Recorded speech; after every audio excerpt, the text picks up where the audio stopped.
The Beavers start the season in hostile territory. A new stadium and a sold-out crowd at Colorado State Saturday as the Rams get set for what they expect to be a special season. Can Oregon State spoil their fun? And can this be the year things flip for the Beavers? We're getting you ready for Saturday on a brand new edition of Go Beavs.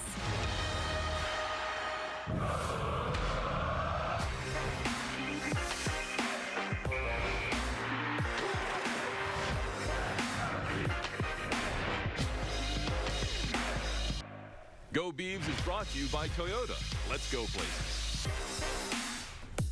Oregon State opening up a $220 million sold-out stadium come Saturday. Gary Anderson and his players are fully anticipating that place to be rocking, and they know the Rams want to set the tone from the start. Lots to talk about. Welcome into Go Beavs. Amanda Maynard, Lindsay Schnell, and our newest member of the team, Jason Jean-Baptiste, joining us for the season. Jason, getting to know you a little better. Defensive guy, played in the early 2000s. Is there two adorable little girls? Let's get to the important things. Thank you. Thank you. My wife will be very happy. Giving them a shout out.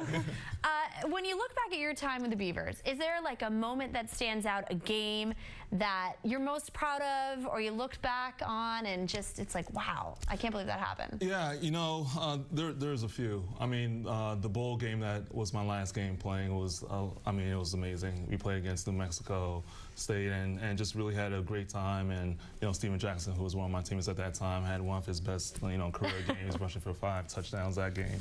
So that stands out to me as the highlight of my career with Oregon State. From a personal standpoint, my best game was against Washington State that same year, where I had a couple sacks, you know, a fumble recovery, and also fumble force. So yeah, I had a great time. You're going to be our defensive expert for the season. Obviously, the Beavers hoping to improve their defense greatly. We're going to talk about that later in the show. But will they make a bowl game? What will year 3 for Gary Anderson look like? This is the Pac-12 media poll for the North Division. Obviously, a very challenging division when you look at who voted Oregon to win the Pac-12. Yeah, that is very suspect.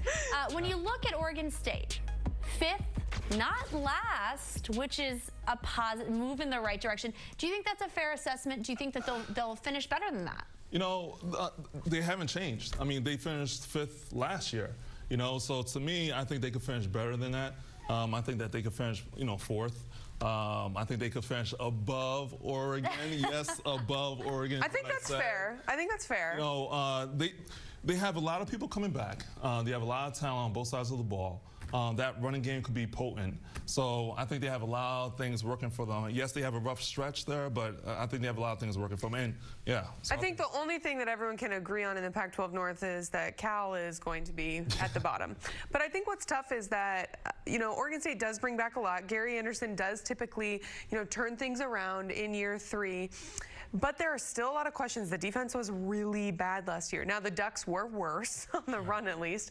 So they got that going for them. And to me, the outlier is Washington State. You never know what's going to happen with them. And that's a game that Oregon State should have won last year. Yeah. So if Oregon State can beat them early in Pullman, which is a weird place to play, but weirder things have happened there as some FCS teams, then I think that changes the game, but it's loaded. I mean, Washington is probably going back to the playoff. Yeah. So in Wednesday's show, Lindsay and Evanson both said bowl game or bust. That's success this year. How are you going to measure success for this team? For me, I mean, the success really comes with them reaching a bowl game once again and finishing above, you know, the 5th ranking in the conference.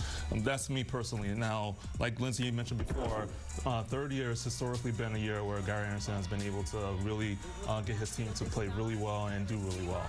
So this year, to me, is a pinnacle year for me. So we'll see what happens. We'll see. You know, one thing I want to point out as we talk about the North is so tough. The Pac-12 North is one of the toughest divisions in college football. You could probably make an argument for the single toughest division in college football. So even finishing 5th, and we talked about this on Wednesday's show, this goes back to, you know, what should you have to do to get bowl eligible?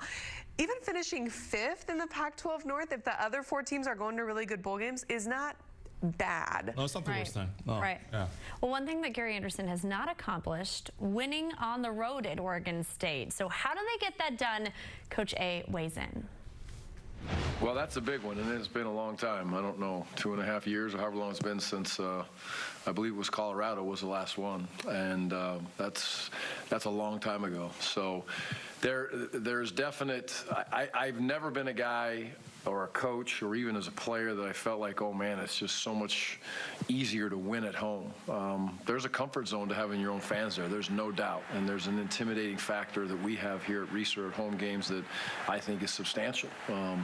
So the key is when you go on the road that you understand that you have to be on the other side of that, and you have to focus in on the little things. So the fine details and critical moments, I think, are key if you're going to win close games on the road, because the fans are going to be a factor. And in those situations, it's those key communications. But many times you have those same key communications at home. So on defense, the script is flipped when you're at home. If you're in the red zone and it's a big play, well, you better be using hand signals, because our great fans at home are going to make a lot of noise. Well, on the road, to me, that's just flip-flop. Now it goes on the offensive side. So I don't see a big difference in that setting, in that situation, other than you better be ready to execute on the offensive side of the ball in a hectic environment. So October 2014, that was the last road win for Oregon State football. What do you think it's going to take for them to win a road game this season? Well, I think they have to establish the line of scrimmage on both sides of the ball. You have to be able to run the ball on offense, and you have to be able to stop the run on defense. If they're able to do that, I think that'll give them the confidence that's needed for them to, win the game. But it starts at the line of scrimmage on both sides of the ball. And like Coach Anderson said, I think he agrees that that's where it starts. You win one on the road, and that gives you a lot of confidence going forward. So I think that will be huge for them if they can win this. Like, yeah, I know that Colorado State's not a Power 5 team, but they're a really good program. They've had a lot of success. So if they win this game when everyone's watching, because the entire country will be tuning in, that can give them some momentum when they go on the road again. All right. In order to, of course, have road success or any success, they're going to need quarterback Jake Luton to be stepping up. How he's earning his teammates' trust coming up. In the game of football, you're never going to be looked at as a leader until you start making plays on the field, and the guys can look to you as, as a game warrior. And so I think when that time comes, I'll be ready to step up. And up next, the power players on Colorado State. They have one of the best offenses in the country. Well, Saturday will be the perfect time for the Beavs to set the tone for the regular season, not only locally, but nationally. Oregon State playing in one of only 5 college football games on Saturday. Their 11:30 kick is the very first game of the college football season. And we're getting to know Colorado State a little better in our opponent preview, brought to you by Toyota. Let's go places. Year 3 under Mike Bobo, 7-6 in each of the previous years, back-to-back bowl games. Big part of that is that explosive offense. What do you think is going to create the biggest challenge for the Beavers? Oh, the passing game. Because Colorado State's good at it, and Oregon State's typically not good at defending it. Yeah, so there's a little bit of an issue there. Perfect storm. Yeah. So I mean, they're returning 2 wide receivers that are, were a tremendous tandem last year and look to be a tremendous tandem this year again.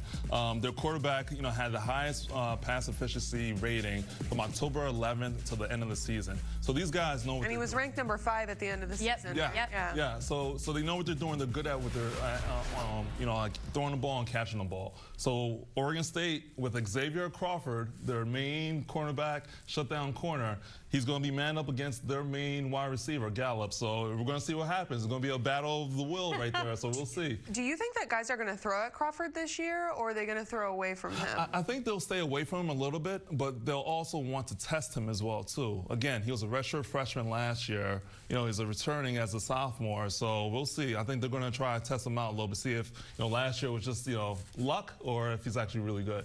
Well, and Coach Clune likened Nick Stevens, you brought up their quarterback again, ranked 5th in quarterback rating nationally at the end of last year. He likened him to his field vision to a point guard in basketball. That's good. What do you think about Stevens, and what kind of describe what kind of quarterback he is? Yeah. Oh, go ahead. Oh, well, I was just going to say that, like, the biggest thing is that he's a veteran, okay? And when we talk about, at Oregon State, right, this is their third quarterback in 3 years, this kid has been in this offense. He knows what Bobo wants to run. Don't forget that Bobo is one of the young, bright offensive minds in college college football. He has just a little bit more success at Colorado State. He's going to get a Power 5 job.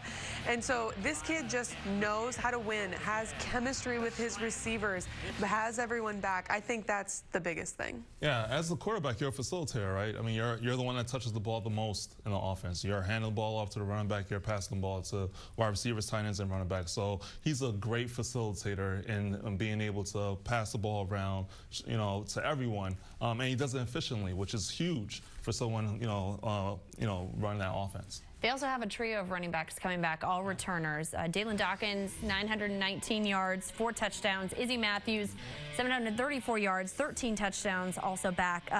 Coach A said that he expects the Rams to just try to pound it against that bad run defense of theirs. I would agree. What do you think is the biggest cause for concern? Do you think it is the passing game? 100%. Do you think that they can stop the run? 100%. Do I think they can stop the run? I don't know. We wait to see. But I know that they have given up a lot of explosive plays in the passing game in the past, and Colorado State can put points on the board in a hurry. At least running the ball takes some time theoretically, so they could be in trouble early if they did get the passing game going. You see, this is where we disagree a little bit. I think the running game is more important than the passing game, and the reason why I say that is because you have these 3 returning starters at running back, and they know that the Beavers are terrible.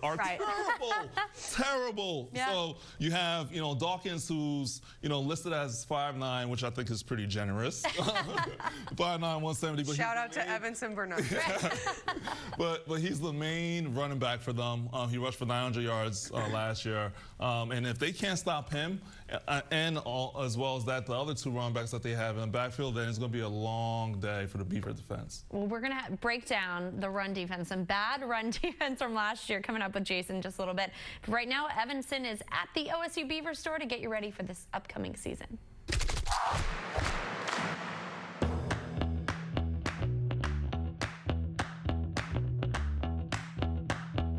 Hey Beaver Nation, this week we're at Colorado State. We got these lovely tank tops right here for ladies. They look great. Love the gray, the retro look a little bit. And then you got the shorts. It's gonna be nice and hot, in Oregon and in Colorado. So make sure you guys are looking fly. Make your way to the OSU Beaver store. Fans start here.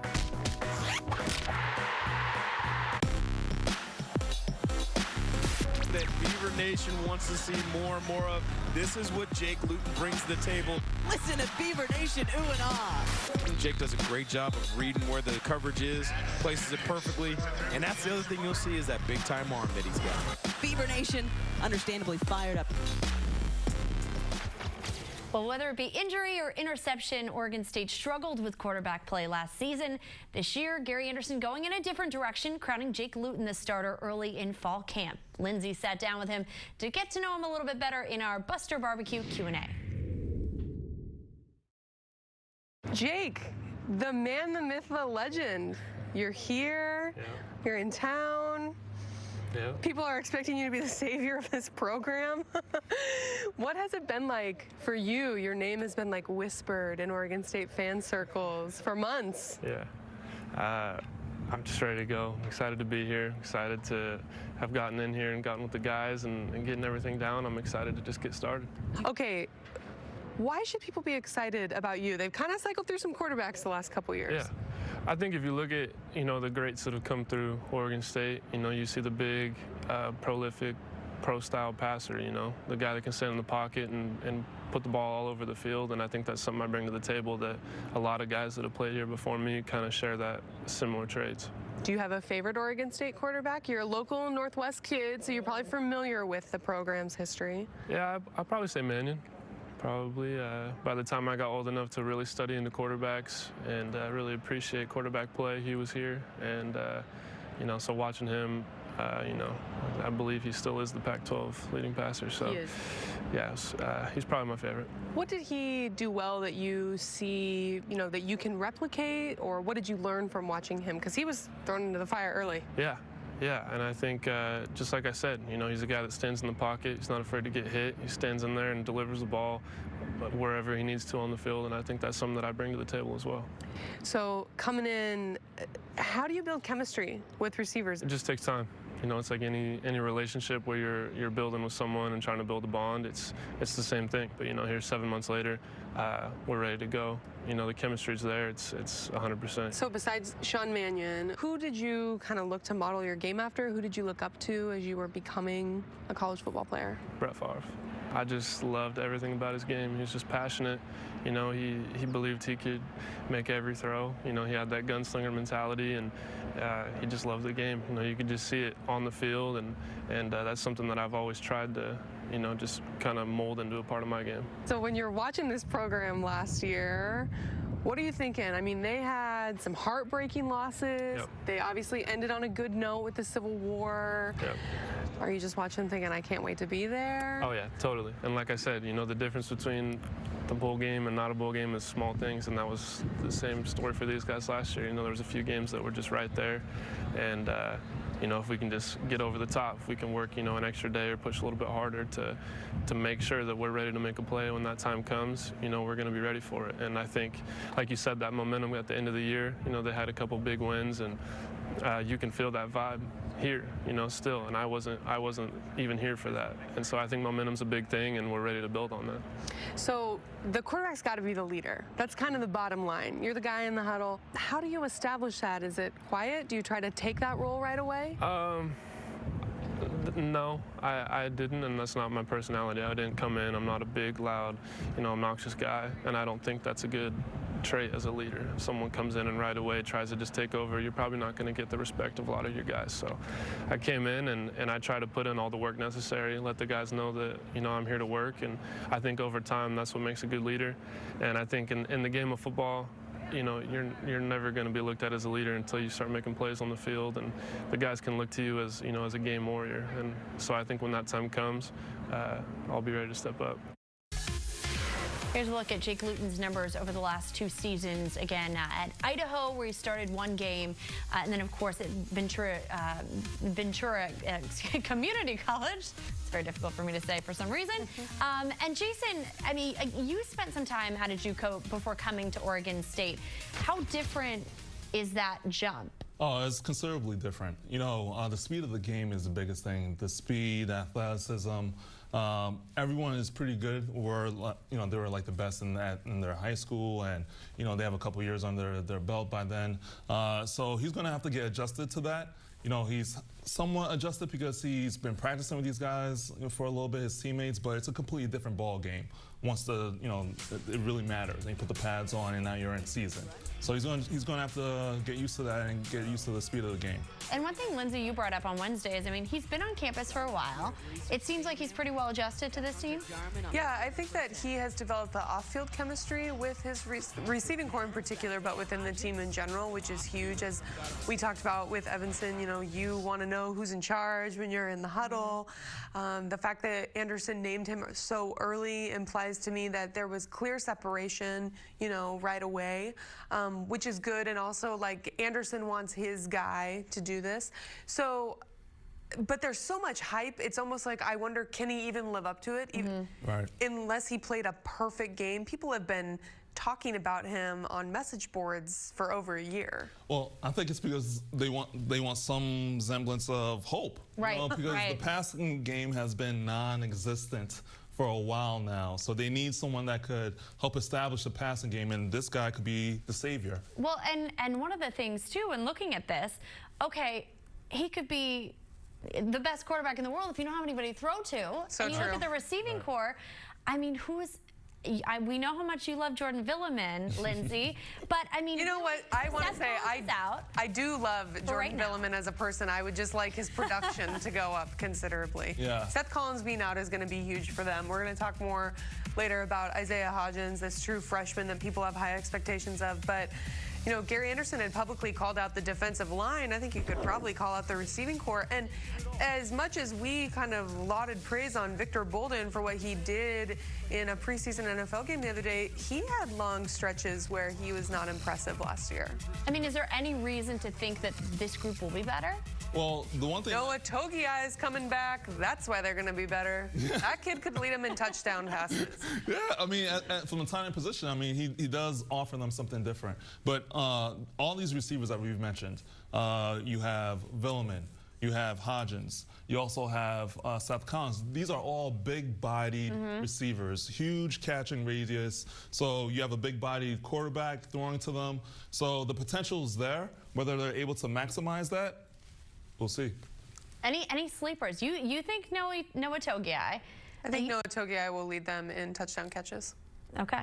What about you, Jason? Who do you think is going to step up? Do you think Jordan Villeman's going to have a different season? I do. I mean, he can't do much worse than he did the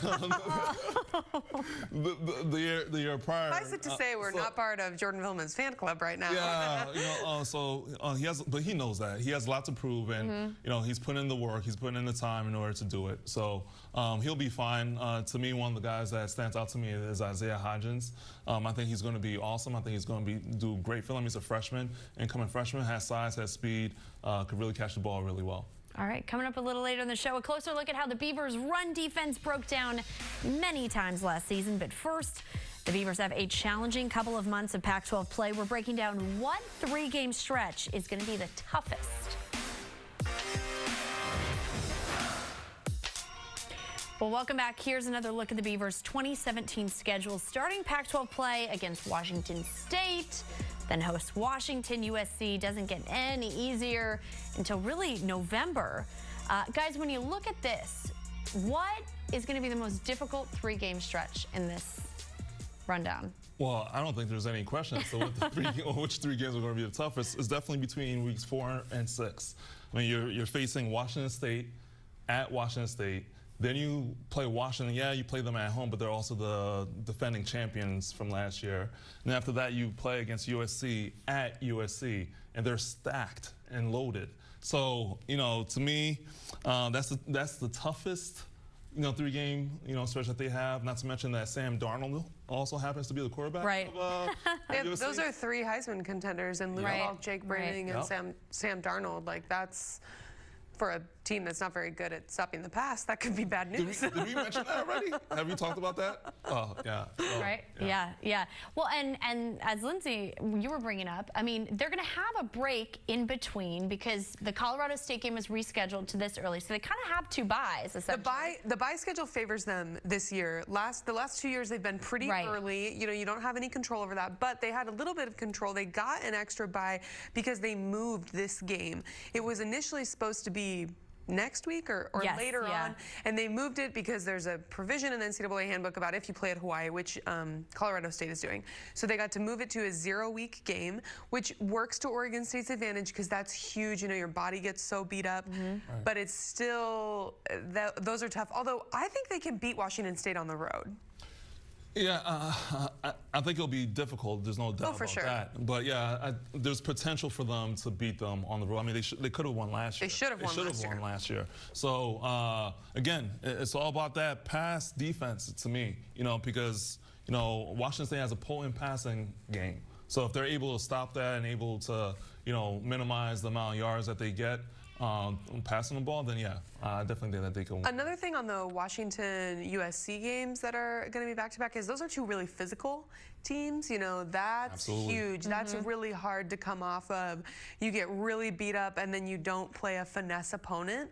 So when we talked about can people stay healthy, you often need 2 quarterbacks in this league. All of that is going to play a role. And it wasn't that long ago, when you look at, it's crazy when you look at the Pac-12 North now, because it wasn't that long ago that Washington State, Washington, we're at the bottom, we're terrible. I mean, now it's a totally different ballgame.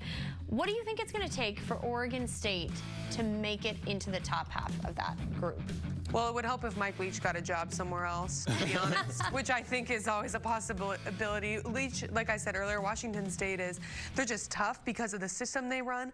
They're in or out of every game. Peterson's not going anywhere. I think Washington, this is just the beginning of a dominant run for them. But recruiting, it's all about who you can bring in. And I think that Gary showed at Utah State that he can develop guys. I don't know that Oregon State's going to sign a lot of 5-stars. They're not. I've said that a lot. I still believe that that's true. But you know what? They don't necessarily have to. They could, get a 3-star guy, and as long as they're able to develop him, and and he's a hard worker, I think they'll be okay, but you have to be able to bring those guys in, and if you're able to plug in, a 5-star recruit here or a 4-star recruit there, I mean, that's all you really need. I mean, the difference between a team that finishes #1 in the division and #3 in the division, or 4th or 5th, it's not that much. It's 1 or 2 key guys, and usually at the quarterback position, as you could tell with this year. And like you said, I mean, again, with it being one of the toughest, if not the toughest division in college football, that 3 or 4 isn't too bad either to be in there. Mike Parker is going to join us in just a couple minutes. He's going to tell us who he thinks is ready for a breakout year. And coming up next, what are the headlines coming out of Corvallis this week? Lindsay's going to break down the top stories for us.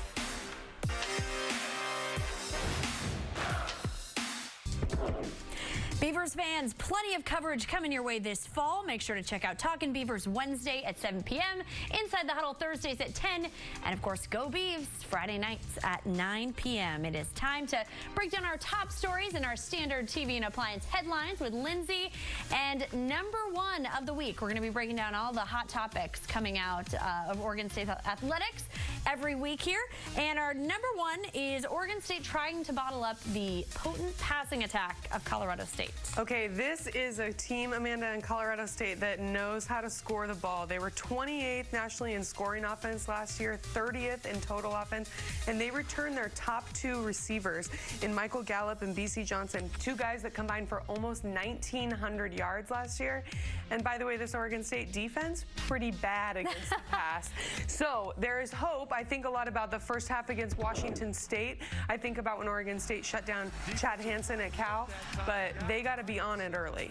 Good way to break in those young guys who are taking in over for Devin Chappelle, Treston Decoud, Hey, and the defense, good early test. The defense has said they want 30 takeaways this year. Okay, so 30 takeaways, you can start by getting a couple picks. Exactly. Okay, number 2, everybody's really excited about this running back crew. What does Thomas Tyner look like after 2 years out?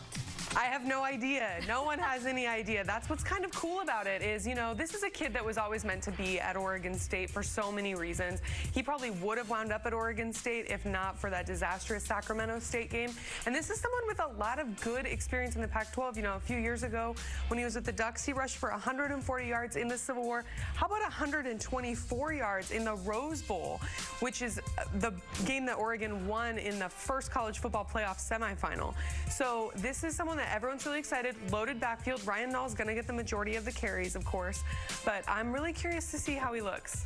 Do you think they might take their time with him too, or do you think they're going to throw him in there pretty quickly? I think it's going to take some time to learn what he can do. He's not quite at the playing weight that he wants to be just yet. He wants to lose a few more pounds. He came in about 15 pounds more than when he was playing at Oregon, down a little bit. I think he's 228 now. He played at Oregon at 225. So yeah, they're going to take their time, but this is someone that when he gets the ball in his hands, he knows what to do, and his team knows that he knows what to do, and so they're going to get him the ball. Should be an exciting offense to watch for sure. And number 3, all eyes on Oregon State, especially for recruiting this weekend, right? Yes. Okay, this is the 2nd year in a row that Oregon State has played in a prime-time game. So everyone's going to be watching. Last year it was against Minnesota on a Thursday night. This year they're one of 5 games, 3 games, I don't know, but no one else is going to watch. No one else is going to be watching anything else. They're going to be watching Oregon State, Colorado State, because they want to see what Jake Luton can do. So you just saw they're not ranked very high right now in the recruiting rankings. You can see that right there. They're number 9. But what are they maybe coming out of this game? If they send a dominant message, if they win by a lot, can they get a couple kids go up those recruiting rankings? People say recruiting rankings don't matter. Those are usually people who aren't ranked high in them. But I'm here to tell you that Alabama is often ranked high in the recruiting rankings and wins a lot of national championships. All right, Lindsay. And of course, we're going to talk more about setting the tone with possibly a win against Colorado State, how important it is for this team. Still ahead, our analysts breaking down just what it will take for the Beavers to take down the Rams. And just after the break, Mike Parker joining us. He's going to throw out what he thinks the biggest challenge will be come Saturday. Back here in Go Beavs, and one of the things that this team has really struggled with is stopping the run. Here's a look at the rushing defense over the last 5 seasons, allowing 218 yards on the ground last season. That was 10th in the Pac-12. And to take a closer look at just what has been going wrong with the run defense, we've got Jason in here to break down a couple plays from last season. What do you see here? You know, they've had some issues, and I mean, that goes without saying. So there's 2 plays here specifically that I want to show you. The first is against Cal from last year. And here's the thing that's important to me. The first thing is the defensive line front row over here. And the reason why I circled them is because it all starts up front. If they aren't able to push that line of scrimmage back and create some space for the linebackers to make a play, then the play is completely done and over with. The other thing to me is, you know, the 4th and 6, circumstantial, right? It's all about situational when it comes to on defense. So it's 4th and 6, so chances are that they're probably, you know, thinking that it's a pass play. The other thing is that this Q right over here, meaning that the running back is close to the quarterback, to me tells me that it's probably a run play. These guys right here, the front 4, don't recognize that. You'll see what ends up happening here. And so many of these plays, again, huge holes that we've seen. Absolutely. Making it easy for the opposing running back. It's like the parting of the Red Sea, right? I know. So, you know, and once that happens, you know, you have bad angles and guys aren't able to make plays. So, you know, so that ends up happening, which is fine. Here's the other thing for me too, is that this is a different game, obviously, with Washington. Check with the down and distances. This is 1st and 10. They're already up 31-3. So what's going to end up happening with this play is that you're going to have the left guard, which is this guy right over here, come over here, kick out the first person that he sees. Then you have the fullback right here that kicks out the first person that he sees. Now, where this play really, there's a difference here, is that with the outside guy right here, his job is to really make sure that he knocks this guy off kilter over here and come underneath him. That does not happen. So what ends up happening is that it creates another massive hole where the run back over here is able to take it, you know, for 15 yards, and you'll see what I mean again. So in that case, really just player breakdown. How much of that is experience and that you think maybe will change this season? Yeah, it's all about experience. You know, I mean, these guys were younger last year. They have a year under their belt now. And it's also a technique thing as well, too. So I think with this coming year, you know, they have that experience. They'll be a lot more stout in the run game. And plus, they also have a different defensive line coach as well, too. So that'll help as well. All right, Jason, much more with him throughout the show. Right now, we're going to check in with Mike Parker. And Mike, who do you see as some of the breakout stars for this season that haven't been on anyone's radar so far yet? I know that everybody's been talking about Noah Togiai, the tight end, during the camp and what a weapon he's going to be.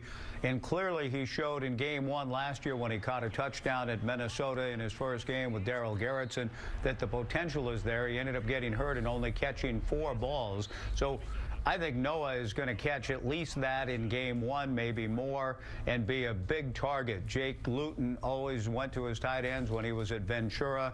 He's had a good working relationship with Noah here, so I expect a huge game and season. The key will be to keep him healthy. If he stays healthy, he'll be a big-time weapon and target for Jake all year. And the other guy that in a very real sense we've been waiting on throughout his entire 5 years at Oregon State to really put it all together, I think is Jordan Villeman. I think Jordan is going to have a tremendous year. He had only 1 good game last year, just 1. That was late against Arizona. But ever since, he's been playing with a great deal of motivation. He's assimilated the offense. Jason Phillips, the new passing game coordinator, has helped Jordan tremendously. Jordan's been a leader in the receiving group. I think between Jordan Villeman and Noah Togiai, we're talking about 2 breakout stars offensively that are really ready for huge seasons. And this is a really good Colorado State team. Year 3 for Mike Bobo. He's led him to bowl games the past couple of seasons. What do you think is going to be the biggest challenge for the Beavers this weekend? I think, Amanda, not letting them get a hot start with momentum that can build into just that sense of explosive expectation that they already have. This team has gone to bowl games 4 consecutive years. Quite frankly, their last 2 seasons have been somewhat pedestrian at 7-6. They've had great offenses for many years. Oregon State assistant coach Dave Baldwin had one of the more productive offenses in the country in 2013 and 14. So I think they're going to score points. The Beavers, when they get hit in the mouth, when they get knocked back a little bit, have to respond and come back with an answer of their own, early in that football game and not give that team, which is talking boldly about winning the Mountain West. One preseason article even said they're a dark horse for the college football playoff. Those are lofty expectations in Fort Collins, and if they get momentum rolling early in that game, it could be tough for the Beavers to put a stop to it. So they're going to get hit. I mean, Colorado State's going to make some plays. So I think that sellout crowd of 36,500 in a brand new stadium, the Beavers need to go in, throw the first punch or two, probably get knocked back a little bit on their own, but hang with it. It's a 60-minute football game, but don't let the Rams get momentum early. I think is going to be a key for the Beavers to come out of here with a win. So I want to revisit the Jordan Villeman conversation. Mike thinks he's going to be a breakout star this year. What do you think is missing that he needs to improve to get there? Okay, first of all, I'm going to say this right now on camera. If Jordan Villeman has a great season, I will, I'm not going to do pie in the face like Nigel. I'm not going to do that. But I'll, wear a shirt that says, I was wrong, or something like that, which if you know Jordan me, Villeman fan club. Takes a long, Jordan Villeman fan club.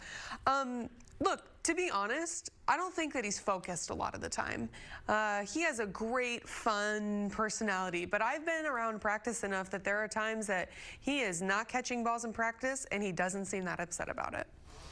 Yeah, and that's problematic, because when you have as much talent as he has, and not to take it seriously is a huge issue, because you have so many expectations coming from that coaching staff and from your teammates. So when you don't should live have up to that them for yourself. Yeah, you should also have it for yourself as well. But part of being a former player myself is that I'm not only doing it for myself.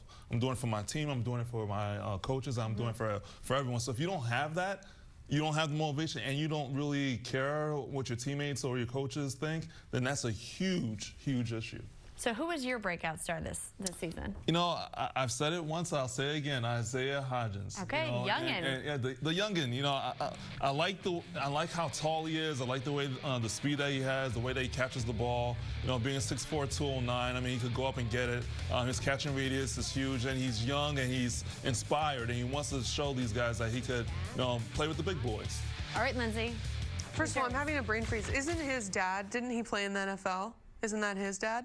Yeah. I think so. Okay, so that's a huge advantage to you. You have someone who's had a lot of success at that level, just for the record.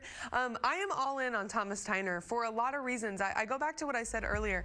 This is a kid that did have success in the Pac-12. He's very, very fast. He's different than their other backs. He can Gary Anderson has said he makes guys miss right before the point of contact, which is huge, makes him really different than Nall, who likes to, just drag tacklers all over the field.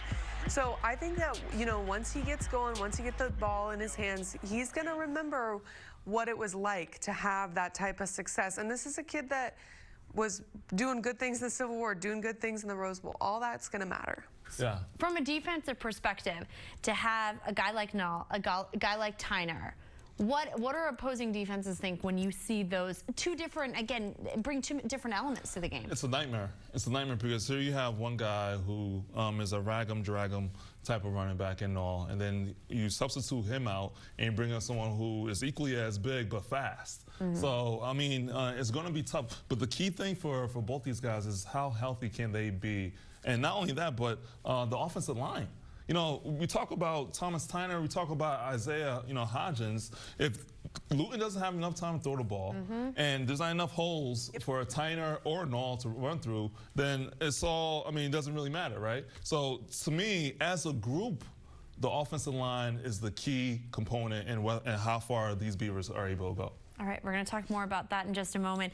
But first, after the break, we're talking about what it would mean for the Beavers to take home this game, and is this a must-win scenario? That is after the break. Well, the Beavers going with the all-white uniforms, all white, everything, the helmet, the white. This is the combination for tomorrow's opener against Colorado State. Lindsay, I feel like you're kind of playing into this a little bit. You've got a little bit of orange, you've got some black, some white, you're kind of... Well, my motivation was, is this outfit going to make me look tan? I don't think that's their motivation. I hope it's not when they're trying to go get their first road win in 3 years. Yeah. Well, those unis are dope. You like them? I like them. Okay, okay. This is a fashion guy. Again, Yeah, I try. So Mike talked about just how important it is to jump out early with this team, Colorado State, set the tone early. For you, is this a must-win game? When you look at them wanting to make a bowl, it's a difficult Pac-12 schedule. Do they have to win this one? No doubt. No doubt. They have to win. If they don't win this game, it could go very bad very quickly. Okay. You know, so it's a must-win. It's a must-win. And Seth Collins is going to be gone, but otherwise they're totally healthy. So that's a huge thing because you can look at the Pac-12 schedule and see potential. Like, I think it's possible that they could end on like a 4-game win streak because they play Cal, Oregon, Arizona, and Arizona State the last 4 weeks. But you don't know what your team's going to look like, what your roster's going to look like at that point. So you want to take advantage of this early on. And like we said, you know, non-Power 5 teams, you should beat them. Oh, Right. yeah. Right. All right, we're going to get to our Papa John's ingredients to victory. Lindsay, let's start with you. Okay, well, Jason brought it up just a segment ago talking about the offensive line. They have got to keep Jake Luton upright early. He cannot be getting sacked. Don't want him hitting the ground. Sometimes it's not about sacks. It's just about getting hit hard after you throw. And then the secondary, again, going back to that passing game, I appreciate what Jason said earlier about, you know, the run game's going to be important, but if you give up a couple explosive plays early, that can just toast your confidence. Suddenly you're playing from behind. You know, your strength is the run game, and then you got to pass to play catch up. So I think those are the two biggest things. Jason? Well, I will say, number one, establishing the run. They have to establish the run and be able to get the ball to the stable of running backs that they have. If they're able to do that and they're able to run the ball, I think they're off to a good start. Secondly, I think they have to stop the run on the defensive side. If they don't stop the run, it's going to be a long day. It's going to be a long, long day for them, so they have to be able to do that. And third, Jake Luton. He has to be able to establish a relationship with his wide receivers. We already mentioned it earlier in the show. He just has to be able to have a working relationship with Villeman, you know, with Hodgins and some of the other guys. And if he's able to do that, then I think later on in the season you'll start to, you know, reap the benefits from it. Those are our Papa John's ingredients to victory. We want to remind you if the Beavers score a touchdown in the game, you win the following Tuesday with Touchdown Tuesday.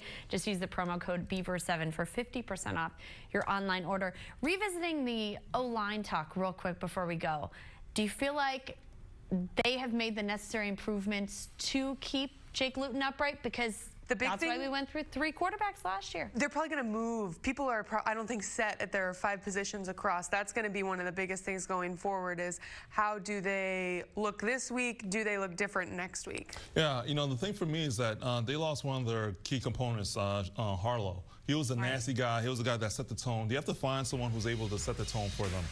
So. Okay. All right, well, we will see you back here on Wednesday, 7 p.m. for Talkin' Beavers. We'll break down the Colorado State game and look forward to the next weekend for you. Have a great night, everybody.